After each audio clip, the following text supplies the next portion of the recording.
What would a win against Iowa mean for the season going forward?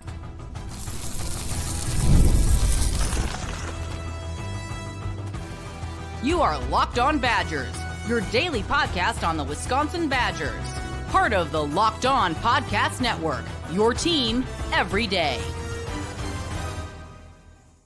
What is going on, Badger fans? Welcome to Locked On Badgers, your team every single day, part of the Locked On Podcast Network. Thank you for being an everydayer. Thank you for making this your first listen every day. I'm your host, Ryan Herrings, part of the Locked On Podcast Network. Today's episode, we are talking about what a win against Iowa would mean for this program. We are talking about 5 players that have overperformed preseason expectations. And my biggest thing I'm disappointed about this season. Thank you for being here. I'm in a hotel. Hopefully audio and video looks fine. This is going to be the first of many hotel episodes we have. There is a grueling amount of Ryan road work coming up here, but let's get into it. This is a question show. I got questions on Twitter the other day. I didn't get through them all, so I definitely wanted to listen. If I ask for questions, I say I'm going to get to them, and I don't get to them, I try to loop back to them. I like this one here. Given where we started, what would a successful rest of the season look like? So again, throw away everything else. Just let's take a look at where we're at right now and how we got here. Got blasted by Maryland, non-competitive Alabama, hung in a little bit with Michigan, but obviously faded there. What does a successful rest of the season look like? I think it looks like a couple things. This is a great question because you can't fix what happened. What can you do about going forward? What's the rest of this successful year look like if we can make it successful? I think you have to have no more lopsided efforts. And understand what I'm saying here because I'm choosing my words carefully. You can't have any more lopsided effort where it feels like the other team is more ready to play. Maryland didn't feel like a massive talent disparity. Maryland is better than people thought, by the way. I was talking to a guy who follows this stuff pretty closely. He told me before the game, like, don't be surprised that if Maryland's pretty talented this year. Maryland is better than we thought, but they're not that much better than Wisconsin. There wasn't enough something there. You can't have any more games where it feels like you get outclassed by an opponent that doesn't outclass you in talent, if that makes sense. So no more lopsided efforts. That doesn't mean you're going to stay within a score of Ohio State or Oregon. That's not how it works. But can you compete with them, fight with them? Can you come out and show them something that gives them pause? Can you punch first in one of those games? No more lopsided efforts, I think, shows that this team hasn't quit, hasn't given up, is still invested in the year, that the pieces are moving forward, that you're progressing, that you're getting better. All the things that matter if you're evaluating coaches and administration. Does the team keep fighting? Does it keep getting better? Quarterback solvency. So finding some success, whether Hunter Simmons, Billy Edwards, showing that you can build a game plan around that quarterback and stick with them, showing some type of offensive composure and rhythm. You have to do something to show that this offense, even if you don't have all the pieces you need right now, can be functional once you get all the pieces, which means construct a game plan around Hunter Simmons and let him cook a little bit. You can't be so conservative, right? Take a couple shots. It's college football. It's okay. Like, take a deep shot or two. Let him throw on first down. Build an offense around whatever quarterback you choose with a game plan that makes sense for that quarterback. I think if you do that, you go into the offseason with confidence that Coach Grimes can build something around a quarterback that he wants, that the offense can move forward. It's got to look better than it has against Maryland and Michigan. And Michigan's a really good defense. You scored 10 points. You got to get more than that. Maryland, you scored 10 points. You got to get more than that. So offensive solvency, quarterback solvency, something that shows that you can execute with a plan. I think the other one, you need some wins. Let's not sugarcoat it. That's probably what I should have led with. Let's not sugarcoat it. You can't have a bunch of moral victories and at the rest of the year say, okay, we turned it around. You got to win some games. That starts this Saturday. What does a successful rest of the year look like? It looks like beating Iowa. It looks like beating Minnesota. It looks like beating Illinois. Can you get 3 more wins? Is it Washington? That's what a successful, let's just call it what it is. Win the games. That's what a successful rest of the year looks like. It doesn't mean you win all of them. It doesn't mean you win most of them because this is an uphill battle, as we know, as everybody knows. But a successful rest of the year, win some games, put a trophy in the trophy case, show some growth offensively, and then no more lopsided games against teams that have no business lopsiding you. Lopsiding is not a word, but you guys know what I mean. Compete, get better, show growth, and win some friggin' games. All right, next question here. Oh gosh, this one's tough. Again, I'm not excluding any questions. Give me 5 players that have outperformed their expectations this year. Chat, comments. Let me know if you guys got 5. I don't know if I have 5. And I'm not trying to be dour. I'm not trying to be pessimistic. I'm not trying to be sour. I don't know if I have 5 players that outperformed preseason expectations. I think you can put Daryl Peterson on the list. There's 1. I think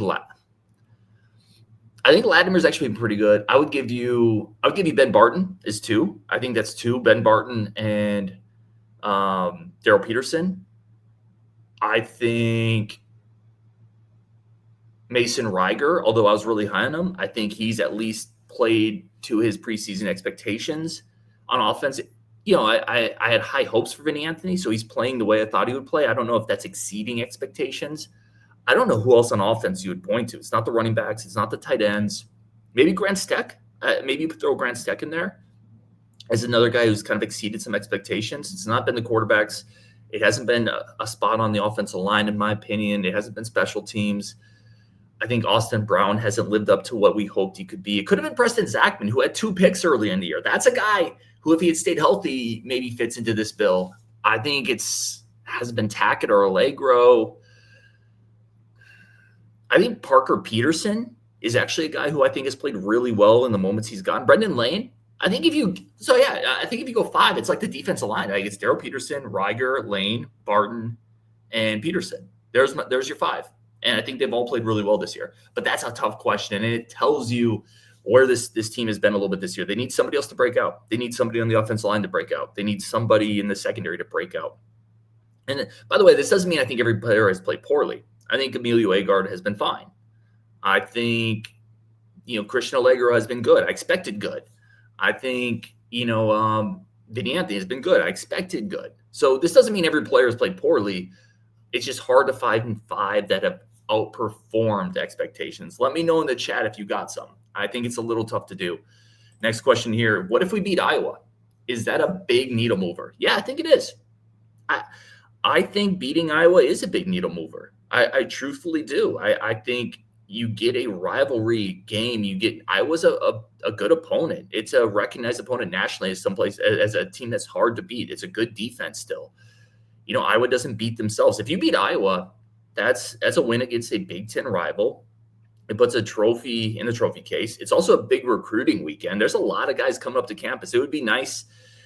We can talk whatever we want, and we got more questions about recruiting coming up. Winning helps. Winning helps recruiting, right? That would be a big win in front of a bunch of really high recruits that they're in on that are coming up to campus this weekend. I think it does move the needle, not dramatically, not everything is okay suddenly, but yeah, you beat Iowa, the needle has to move. I don't know why it wouldn't. How much it moves is up to you, but yeah, I appreciate the question. I do think it moves the needle. I think it gives you some positivity, it gives you some momentum, it gives you some proof of concept. And I think they can beat Iowa guys. I think the run defense can play with Iowa. They can keep it ugly. We don't know if Gronkowski is fully playing unless that got posted today and I didn't see it. I think you can play with Iowa. It's homecoming. You're going to have a lot of people here, former players. A win like this could be a big deal. It could really help. It could help change some perceptions. So, yes, I think it would move the needle. All right, let's take a break here. We're going to come back, talk about recruiting. Amari Latimer taking visits. What is my take on that? Are we worried? Plus, we have more thoughts here, including money. Can we develop players? 26 recruit I'm most in, I think has the best film, and which one needs to get better. We got a bunch more coming up on today's Locked On Badgers questions edition of the show. But first, a quick second for our friends of the show over at Mazda. Mazda crafts cars that absolutely do more than simply move. They have incredible precision, style, confidence, craftsmanship, Napa leather upholstery, making everyday drives feel like anything but. Smooth handling, all-wheel drive standard in every crossover SUV, which if you're living in northern Wisconsin is a big deal. It can really help you get from point A to point B to have that all-wheel standard in every crossover SUV. Mazda delivers confidence with every ride. Like every player, Mazda sweats every single detail, because when you make every move count, impossible becomes irrelevant. Mazda, move and be moved. Today's episode also brought to you by our great friends over at Monarch Money. I talk about Monarch Money a lot. They are like a personal CFO. If you want to be a little bit better with your finances, understand where maybe all of your money's going, or build budgets or build goals, work with your significant other, whatever it is, Monarch Money is incredible. It is a tool I use. It brings all your finances and all your accounts into one spot so you can see everything visually, graphs, charts, or you can see it all broken down in a spreadsheet. If you're the data-driven type of person, whatever it is, Monarch Money makes it easier to manage your money, which ultimately is going to make you more wealthy. It's going to create financial success for your future self. Take control of your finances with Monarch Money. Use code LOCKEDONCollege at monarchmoney.com for 50% off your first year. That's monarchmoney.com, code LOCKEDONCollege for half off your first year. All right, let's keep going here. We got more questions. And again, really appreciate everybody who submitted a question. Thoughts on the recruiting class? Heard Latimer is taking visits. So, yep, Amari Latimer took a visit to Ohio State. That's never ideal. Let's just, again, sometimes Captain Obvious is Captain Obvious. That's not ideal, guys. It's not ideal for him to go into Columbus, watch them absolutely club the Minnesota Gophers. I will say this, a couple things here. When you have highly talented recruits and you're not playing great, teams are going to circle. Vultures are going to circle, right? If you're in the desert and you're running out of water, the vultures are going to come circle. They're going to come and see if there's anything they can pick off. And the Badgers do the same thing, right? This is recruiting. There's nothing.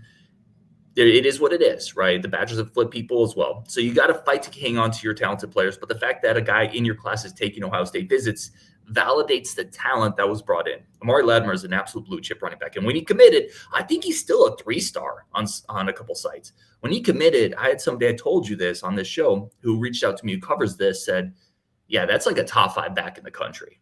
Amari Latimer is really good. And he's still committed to Wisconsin. There was a interview, Jesse Temple of Varsity Connected with his dad, talked about it. He's still committed to Wisconsin. They didn't flip him. It doesn't sound like anything's imminent. I've had him on my show. I know he has incredible relationships with the coaching staff, with Coach Spalding, with Pat Lambert, with the guys on this staff. That matters, right? This is a player who could have gone. This is not a late bloomer. Amari Latimer is a guy who could have gone to a lot of places. I'm not telling you nothing. I'm not telling you it won't change because it's recruiting. Nothing ever surprises me in recruiting, but the relationships are very strong here. I'm not exceedingly worried about it. Wisconsin getting some wins will help. He's going to be back on campus, I think, for the Ohio State game. I don't know if that's the best game to have him on campus for, but this staff is really invested in him, and he really has a great relationship with the staff. I know he can see himself at Wisconsin. And the other thing I would say is where the portal has shifted a lot of things for players, it has also made it easier for players to go to a school that's struggling because they know I'm not going to be stuck in a place if they don't figure it out, or if a coach leaves, I'm able to go and move somewhere else. So I think it's led to more players kind of trusting their heart and going to a place they want to go instead of always having to make business decisions, if that makes sense. I think it bodes well for Wisconsin here. The rest of the class, I think it's encouraging that you haven't seen a guy like Baugh flip. Baugh's had offers and opportunities elsewhere. Jaden Petit is a guy that other schools have been at. Excuse me. You haven't really, despite some of the struggles on the field, you really haven't seen players flip, players leave. I think that's encouraging. That's something there's something there that the players have bought into that isn't just the on-field product. And if you're a fan, that should be reassuring to you. They bought into the university, the staff, the relationships, the future vision that they have for this program. I think that's something that should be encouraging for you. I honestly don't expect a ton of decommits. I don't expect a bunch of people to leave. I think they've bought into this staff and this university. So we'll see. But I'm not crazy worried about a bunch of guys leaving this class. Although, again, Amari Latimer going to Ohio State is never a good thing. Woj on Twitter asked, am I off base here? I don't think the buyout is a major factor. It's $25 million paid over 5 years, and it's offset by salary. Woj is over on Twitter. So he's basically saying if you were to move on from Luke Fickell at some point, the buyout's not a massive deal because he's going to get another job somewhere and his new job would offset the buyout. This is how it works, right? If you get a buyout, but you go take a job somewhere else, your job somewhere else offsets the money your buyout would be. I just don't know if he would go and get another job somewhere else. I would push back on that a little bit. I actually think it's probable that he would take a year or two off. If it came to this, I I'm just responding to the question. If it came to it, I think you would take a year or two off, maybe rehab the image a little bit. I think if you do the buyout, you're going to be on the hook for all of it, quite frankly. And we could argue whether or not it's a big deal or not, that amount of money. I can tell you to a lot of people it is a big deal. I mean, it's not my money. I don't have that kind of change. Another one from Twitter: can we develop players? We used to get 2 to 3 star players and develop. Now we get 3 to 4 stars, and we aren't seeing the step. Where is the hunger? It's a very good question. Certainly the first part of this you nailed. Wisconsin was built on the 2 to 3 star guys that they built into just monsters. You think about those offensive linemen. A lot of those weren't 4-star guys. A lot of them were 2 or 3 star guys or walk-ons. You think about some of those running backs. You think about the tight ends. You think about a lot of the players that they've gotten into here. I will also say some of the better players were 4-star guys. Monte Ball was a 4-star guy. Clay was a 4-star guy. Melvin Gordon was a 4-star. Karimi was, I think, a 4-star. Frederick was a 4-star. So a lot of those guys were 4-star guys, but your point is correct. Wisconsin was a developmental program, and that part of it has fallen off. I think some of it is this 24 class and 25 class. They haven't had time to fully develop.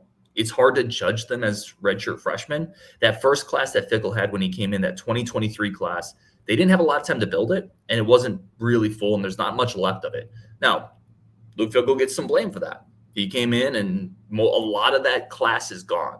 A lot of that class is gone at this point. So the players that they're trying to develop are those younger guys, and those younger guys aren't sophomores and juniors and seniors yet. I think that's a big part of this, but they have to prove it now. They have to show you they can do it next year and the year after. If they're going to stay here, those sophomores have to develop into kind of stars as juniors and seniors. That's what the previous regime did. And it's hard to develop transfer portal guys. You bring those guys in to plug the holes. Haven't always been fits for sure. So it comes down to those younger guys, and those younger guys haven't had a ton of time to develop. Emerson Mandel is a redshirt freshman. You can certainly argue, is he as developed as he should be for a redshirt freshman? But it's hard to expect him to be as good as some of the elite players from the previous regime that were able to develop over 5 years. So it's a very fair point. They have to prove that they can do it. I do think a lot of the talent is a little young to say they haven't been able to be developed yet. But it's a very fair point, very fair question. All right, let's take a quick second here. We're going to come back and talk about, should he play the freshman quarterback? It's the next question I got on Locked On Badgers. That's coming up next. But first, a quick second for our friends of the show. And as always, a quick second to say thank you for tuning into Locked On Badgers. Thank you for being a part of this community. As always, today's episode brought to you by our great friends over at PrizePicks. PrizePicks is the absolute best way to play daily fantasy. And let's face it, every single day we're making decisions. But on PrizePicks, being right can actually get you paid. Don't miss the excitement of football season with PrizePicks, where it's good to be right. Playing PrizePicks is a fun, simple way to add more excitement to football. You just pick more or less on player projections, like Josh Allen's passing yards or Saquon Barkley's rushing for a touchdown, and you're in the game. I love how quick it is. Really fast to make lineups, copy others. You can do it in under a minute. And the new reboot feature, if a player leaves early and doesn't return, it won't count against you. I wish life had a reboot feature. Y'all don't even know how many times I would have pressed that doggone button with the decisions I make. But PrizePicks has you covered with that. Right now, download the PrizePicks app today. Use code LOCKEDONCollege to get $50 in lineups after you play your first $5 lineup. That's code LOCKEDONCollege for $50 in lineups after your first $5 lineup. PrizePicks, it's good to be right. All right, let's get some more questions. This one, again from Twitter. At what point do we play the freshman quarterback? If Edwards is out for an extended amount of time and the season isn't going anywhere, why not play the freshman instead of a fifth-year senior? Yeah, I think the first part of your question is worded well. At what point? You could almost stop the sentence there and put the question mark. At what point? Because you're not at that point now. This season, you're 5 games in. You got to win games. And if I can absolutely understand the point of build for the future, play the younger players. Hell, I've advocated for that to some degree. I would like to see the younger corners play a little bit more. I'd like to see Nicholas Clayton play a little more. I'd like to see Eugene Hilton Jr. play a little bit more. But none of those positions are quarterbacks. You can ruin a quarterback playing them too early in an offense that isn't ready, if they're not ready. You have to be really smart with that. And Hunter Simmons, if he gives you an incrementally better chance of winning, you play him because you got to win games right now. It's so vitally important, I think, for the psyche of this program, for recruiting, for this administration, for NIL, for fans, for everything. You got to win games. And I'm just not sure Carter Smith, when he says at what point do we play the freshman quarterback, he's talking about Carter Smith. Carter Smith had a lot of injuries his last year in high school. Like, he didn't come in, I think, as fully ready to take a starting spot as somebody who's maybe fully healthy through his high school career. He's still a freshman. Being a quarterback is it's hard as a true freshman. We see 5-star guys, 4-star guys come in and really struggle. So I think he needs a year to develop. And quite frankly, I thought Hunter Simmons looked pretty good. And if that's the case, he gives you a better chance at winning. That's what you got to do. You got to win games right now. You absolutely have to win ball games. Excuse me. Sorry, I had to cough quickly.